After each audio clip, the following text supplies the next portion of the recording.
नमस्कार दोस्तों, स्वागत है मेरे यूट्यूब चैनल में। आ गेल होली रानी आ गेल हो। हाँ, आ गेल होली रानी आ गेल हो। अब नहीं छोड़म हम तोहरा के, दिल में रख ले रानी तोहरा के। अब नाही छोड़म हम तोहरा के। आ गेल होली रानी आ गेल हो। आ गेल होली रानी आ गेल हो। अब नाही छोड़म हम तोहरा के, दिल में रख ले रानी तोहरा के। अब नहीं छोड़म हम तोहरा के।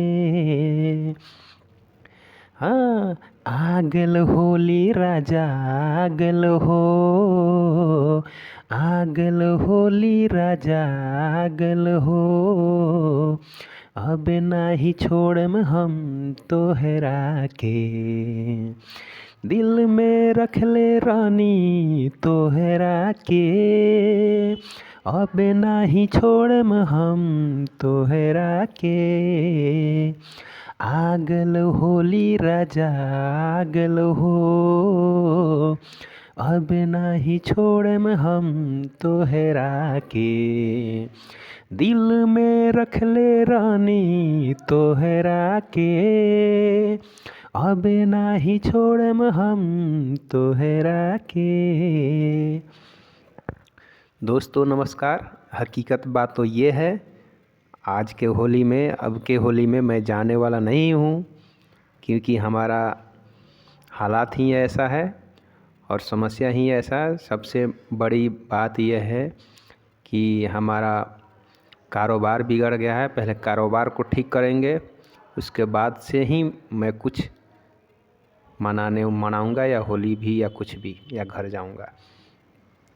तो अब थोड़ा सा मैंने एंजॉय कर दिया।